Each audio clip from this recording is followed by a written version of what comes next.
वन्दे मातरम्। सुजलां सुफलां मलयज शीतलां सस्य श्यामलां मातरम् वन्दे मातरम्। शुभ्रजोत्स्ना पुलकितयामिनी पुल्लकुसुमिता द्रुमदलशोभिनी सुहासिनी सुमधुरभाषिणी सुखदां वरदां मातरम् वन्दे मातरम्। वन्दे मातरम्। जय जय महाराष्ट्र माझा गरजा महाराष्ट्र माझा। जय जय महाराष्ट्र माझा गरजा महाराष्ट्र माझा। भीतीनं आभाळ तुझी मुळी कडकडणाऱ्या नभा अस्मानाच्या सुलतानीला सभापते ती जिभा सह्याद्रीचा सिंह गर्जतो शिवशंभू राजा। दरी दरीतून नाद गुंजला महाराष्ट्र माझा।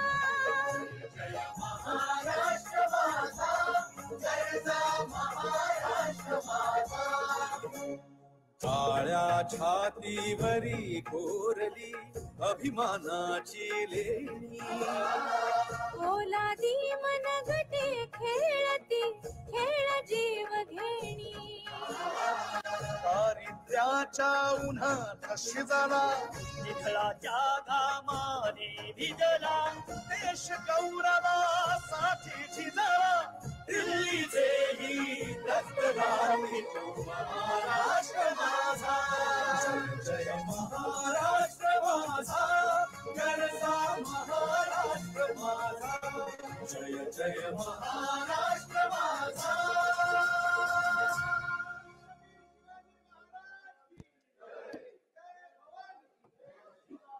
नवनिर्वाचित सदस्यांचा परिचय। महोदय 110 पैठण छत्रपती संभाजीनगर विधानसभा मतदारसंघातून निवडून आलेले श्री विलास संदीपानराव भुमरे विधानसभा सदस्य यांचा आपणास आपल्या मार्फत सभागृहाला परिचय करून देताना मला अतिशय आनंद होतो आहे। ठीक आहे,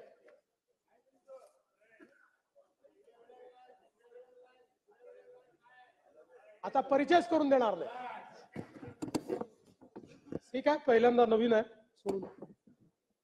राज्यपालांच्या अभिभाषणाची प्रत सभागृहाच्या पटलावर ठेवणे। महोदय, सोमवार दिनांक 3 मार्च 2025 रोजी माननीय राज्यपालांनी केलेल्या अभिभाषणाची प्रत मी सभागृहाच्या पटलावर ठेवतो। माननीय राज्यपालांनी केलेल्या अभिभाषणाची प्रत सभागृहाच्या पटलावर ठेवण्यात आली। राज्यपालांच्या अभिभाषणाबद्दल आभार प्रदर्शनाचा प्रस्ताव। माननीय अध्यक्ष महोदय, मी आपल्या अनुमतीने पुढील प्रस्ताव मांडतो। माननीय राज्यपालांनी केलेल्या अभिभाषणाबद्दल आम्ही या अधिवेशनाकरिता जमलेले महाराष्ट्र विधानसभा सदस्य त्यांचे मनपूर्वक आभार मानतो।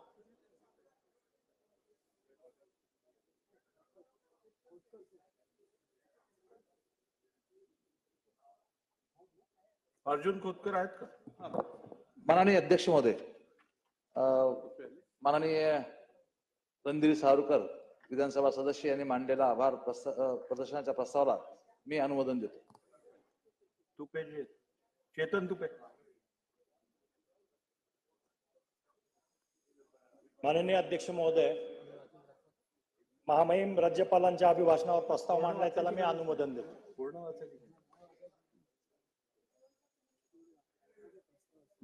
प्रस्ताव असा आहे की माननीय राज्यपालांनी केलेल्या अभिभाषणाबद्दल आम्ही या अधिवेशनाकरिता जमलेले महाराष्ट्र विधानसभेचे सदस्य त्यांचे मनपूर्वक आभार मानतो। सचिव। माननीय राज्यपालांच्या अभिभाषणावरील चर्चा मंगळवार दिनांक 4 मार्च व बुधवार दिनांक 5 मार्च 2025 रोजी घेण्यात येईल. महाराष्ट्र विधानसभा नियम 61 अन्वये माननीय राज्यपालांच्या आभार प्रदर्शनाच्या प्रस्तावास एका सदस्यास 10 पेक्षा अधिक सुधारणा देता येत नाहीत. त्यास अनुसरून सर्व विधानसभा सदस्यांना असे कळवण्यात येते की ज्या सदस्यांना आभार प्रदर्शनाच्या प्रस्तावास सुधारणा द्यावयाच्या असतील त्यांनी सुधारणांच्या सूचना कटाक्षाने सॉफ्ट कॉपीमध्ये आज सोमवार दिनांक 3 मार्च 2025 रोजी सायंकाळी 6:15 वाजेपर्यंत a1.assembly.mls@gmail.com या ईमेलवर पाठवाव्यात. विहित वेळेत प्राप्त न झालेल्या किंवा ऑफलाईन पद्धतीने प्राप्त होणाऱ्या सुधारणा कार्यवाहीतून वगळण्यात येतील. विधानसभा सदस्यांकरता माननीय राज्यपालांच्या दिनांक 3 मार्च 2025 रोजीच्या अभिभाषणाची प्रत मराठी, हिंदी व इंग्रजी भाषेतील या सचिवालयाच्या संकेतस्थळावर उपलब्ध करून देण्यात येत आहे. आभार प्रदर्शक प्रस्तावास सदस्यांकडून देण्यात येणाऱ्या सुधारणांच्या पुस्तिकेचे वितरण सन्माननीय सदस्यांना त्यांच्यासाठी राखीव असलेल्या टपालखानाद्वारे करण्यात येईल. याबाबतच्या सविस्तर सूचना पत्रक भाग 2 द्वारे निर्गमित करण्यात येतील. सॉफ्ट कॉपी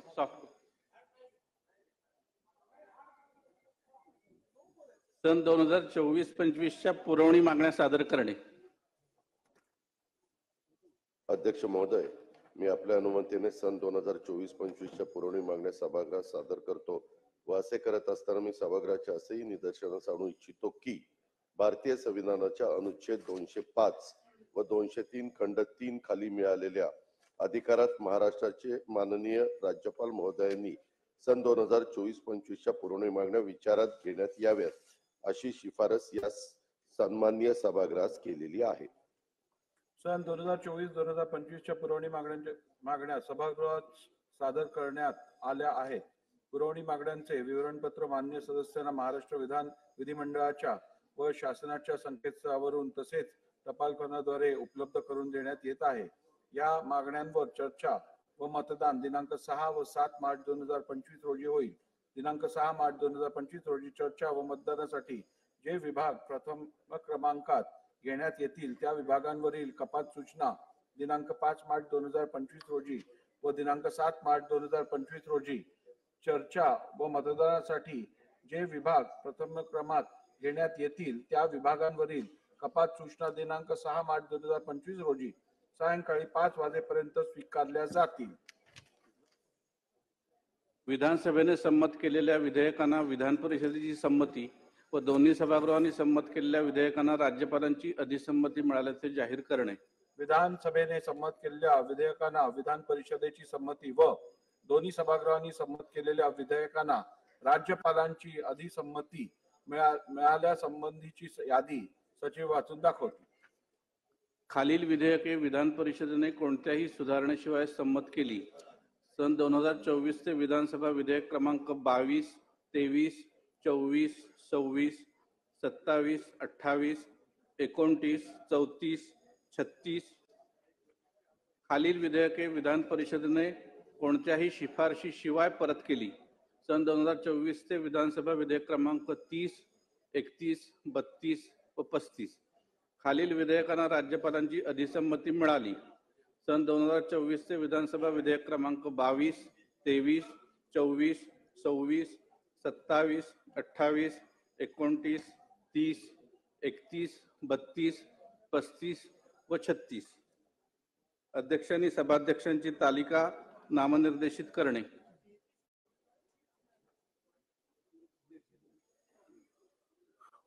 मी महाराष्ट्र विधानसभा नियम 8 च्या पोट नियम 1 अन्वये खालील सदस्यांची सभाध्यक्षाच्या तालिकेवर नामनियुक्ती करतो. श्री योगेश सागर विधानसभा सदस्य, श्री संजय केळकर विधानसभा सदस्य, श्री बबनराव लोणीकर विधानसभा सदस्य, श्री रमेश बोरनारे विधानसभा सदस्य, श्री दिलीप बनकर विधानसभा सदस्य, श्री बापूसाहेब पठारे विधानसभा सदस्य, श्री सुनील राऊत विधानसभा सदस्य, श्री अमित जनक विधानसभा सदस्य. शोक प्रस्ताव.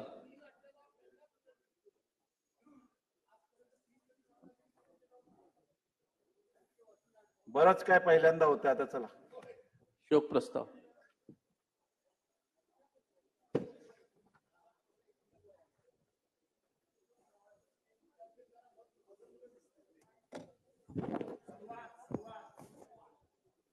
मी पुढील प्रमाणे शोक प्रस्ताव मांडतो. डॉक्टर मनमोहन गुरमुख सिंग, भारताचे माजी पंतप्रधान सर्वश्री प्रदीप हेमसिंग जाधव नाईक, मुकुंदराव गोविंदराव मानकर, उपेंद्र मंगलदास शेंडे व तुकाराम हरिभाऊ बिरकड माजी विधानसभा सदस्य यांच्या दुःखद निधनाबद्दल हे सभागृह अतीव्र दुःख व्यक्त करते. कैलासवासी डॉक्टर मनमोहन गुरमुख सिंग यांचा जन्म 26 सप्टेंबर 1932 रोजी सध्याच्या पाकिस्तानातील पंजाब प्रांतातील गाह या गावी झाला. त्यांनी पंजाब विद्यापीठातून पदवी पर्यंतचे तर ऑक्सफर्ड विद्यापीठातून अर्थशास्त्रात डॉक्टरेट प्राप्त केली होती. कैलासवासी मनमोहन सिंग यांनी 1957 ते 1971 पर्यंत शिक्षकी पेशाला वाहून घेतले होते. अर्थशास्त्राचे उत्तम प्राध्यापक असा त्यांचा पंजाब विद्यापीठ, जवाहरलाल नेहरू विद्यापीठ आणि दिल्ली स्कूल ऑफ इकॉनॉमिक्स मध्ये लौकिक होता. कैलासवासी मनमोहन सिंग यांनी 1972 मध्ये अर्थ मंत्रालयाचे मुख्य आर्थिक सल्लागार 1980 ते 1982 मध्ये नियोजन आयोगाचे सदस्य सचिव, 1982 ते 1985 मध्ये भारतीय रिझर्व्ह बँकेचे गव्हर्नर, 1985 ते 1987 मध्ये नियोजन आयोगाचे उपाध्यक्ष, 1987 ते 1990 मध्ये जिनिव्हा आर्थिक धोरणांशी संबंधित आयोगात सरचिटणीस, 1990 मध्ये पंतप्रधानांचे आर्थिक सल्लागार, 1991 मध्ये विद्यापीठ अनुदान आयोगाचे अध्यक्ष अशी विविध जबाबदारीची पदे भूषवली होती. विद्वत्ता, सखोल व्यसंग अर्थशास्त्राचे अभ्यासक असलेले डॉक्टर मनमोहन सिंग सन 1991 मध्ये भारताचे अर्थमंत्री झाले. अर्थमंत्री म्हणून त्यांनी भारतीय अर्थव्यवस्थेत मूलगामी बदल केले. भारताची अर्थव्यवस्था त्यांनी खुली करून देशात उदारीकरणाचे पर्व सुरू केले. त्यांनी आर्थिक उदारीकरणाची धोरणा अंमलात आणून परदेशी गुंतवणुकीला प्रोत्साहन दिले. त्यांच्या आर्थिक धोरणांचे परवाना रद्द होऊन व्यवसाय आणि उद्योगांना नवीन दिशा प्राप्त झाली. भारताला जागतिक अर्थव्यवस्थेशी जोडून त्यांनी भारतातील उद्योग, तंत्रज्ञान आणि सेवा क्षेत्राला आंतरराष्ट्रीय बाजारपेठेत स्थान मिळवून दिले. अणुशक्तीच्या शांततामय उपयोगासाठी भारत आणि अमेरिका या दोन देशात अणुकरार करून भारताच्या सामायिक ताकदीसाठी मोलाचा हातभार लावला. त्यांच्या काळात महात्मा गांधी राष्ट्रीय रोजगार हमी योजना, माहितीचा अधिकार, शिक्षणाचा अधिकार, कोणीही भूकबळी ठरू नये यासाठी अन्न सुरक्षा कायदा, भूसंपादन कायदा अस्तित्वात आला. खऱ्या अर्थाने ते भारतातील आर्थिक सुधारणाचे जनक होते. कैलासवासी मनमोहन सिंग 1991 पासून तब्बल 6 वेळा राज्यसभेचे सदस्य म्हणून निर्वाचित झाले होते. 1998 ते 2004 या काळात ते राज्यसभेतील विरोधी पक्ष नेते होते. सन 2004 ते 2014 या काळात त्यांनी भारताचे पंतप्रधान पद भूषवले होते. त्यांच्या कार्याचा गौरव म्हणून भारत सरकारने सन 1987 मध्ये पद्मविभूषण पुरस्कार देऊन गौरवले होते. केम्ब्रिज विद्यापीठाचा ॲडम स्मिथ पुरस्कार, आशिया मनी अवॉर्ड, युरो मनी अवॉर्ड, जवाहरलाल नेहरू जन्मशताब्दी पुरस्कार अशा अनेक पुरस्कारांनी त्यांना सन्मानित करण्यात आले होते. अशा या भारतीय अर्थव्यवस्थेच्या सुधारणा पर्वाचे जनक, विद्वत्ता आणि विनम्रता याचा अमाप असलेल्या अजातशत्रू व्यक्तिमत्वाचे गुरुवार दिनांक 26 डिसेंबर 2024 रोजी दुःखद निधन झाले.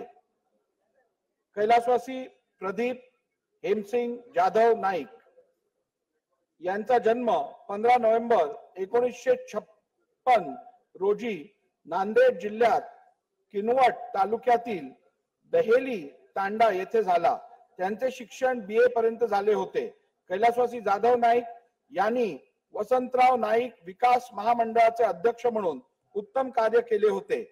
महुरगड येथील रेणुका देवी परिसराचा विकास व्हावा यासाठी त्यांनी विशेष प्रयत्न केले होते. किनवट मतदारसंघाच्या सर्वांगीण विकासासाठी त्यांनी सर्वोपरी प्रयत्न केले होते.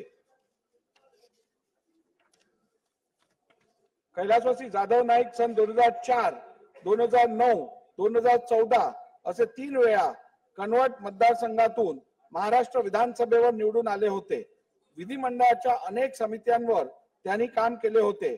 अशा या समाजसेवकाचे बुधवार दिनांक 1 जानेवारी 2025 रोजी दुःखद निधन झाले. मुकुंदराव गोविंदराव मानकर, माजी विधानसभा सदस्य. कैलासवासी मुकुंदराव गोविंदराव मानकर यांचा जन्म 11 जून 1940 रोजी नागपूर जिल्ह्यात काटोल तालुक्यातील दिग्रस बुद्रुक येथे झाला. त्यांचे शिक्षण HSC पर्यंत झाले होते. कैलासवासी मानकर यांनी दिग्रस बुद्रुक ग्रामपंचायतीचे सरपंच म्हणून कार्य केले होते. त्यांनी काटोल पंचायत समितीचे सदस्य म्हणूनही उत्तम काम केले होते. काटोल तालुक्याच्या सर्वांगीण विकासासाठी त्यांनी विशेष योगदान दिले होते. काटोल तालुक्यातील अनेक सामाजिक संस्थांशी त्यांचा निकटचा संबंध होता. कैलासवासी मानकर सन 1978 मध्ये काटोल मतदारसंघातून महाराष्ट्र विधानसभेवर निर्वाचित झाले होते. अशा या ज्येष्ठ समाजसेवकाचे रविवार दिनांक 23 फेब्रुवारी 2025 रोजी दुःखद निधन झाले. कैलासवासी उपेंद्र मंगलदास शेंडे यांचा जन्म 2 ऑक्टोबर 1951 रोजी नागपूर येथे झाला. त्यांचे शिक्षण MCOM पर्यंत झाले होते. कैलासवासी शेंडे यांनी प्रोग्रेसिव्ह मल्टीपर्पज सोसायटी व नागसेवत क्रेडिट कोऑपरेटिव्ह सोसायटीचे संचालक म्हणून कार्य केले होते. ते नागपूर महापालिकेचेही सदस्य होते. कैलासवासी शेंडे सन 1990 मध्ये उत्तर नागपूर मतदारसंघातून महाराष्ट्र विधानसभेवर निवडून आले होते. अशा या समाजसेवकाचे शनिवार दिनांक 28 डिसेंबर 2024 रोजी दुःखद निधन झाले.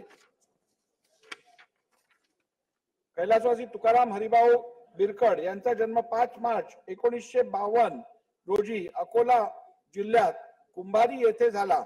त्यांचे शिक्षण MA-MP.Ed पर्यंत झाले होते. कैलासवासी बिरकड यांनी ग्रामीण भागात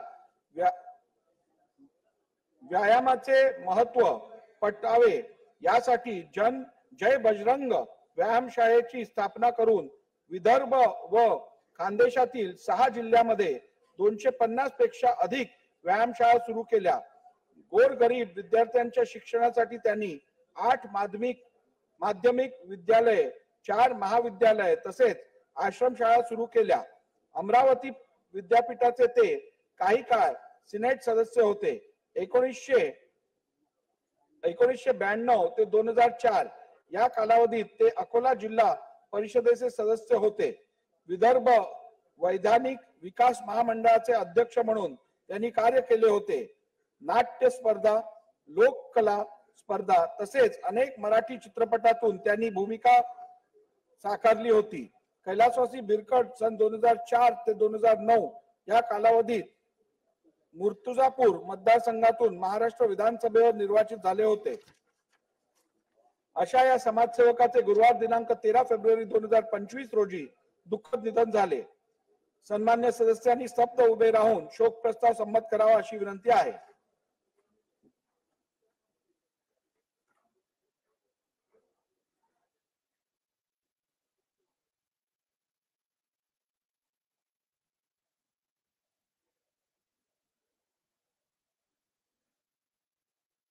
ओम शांती.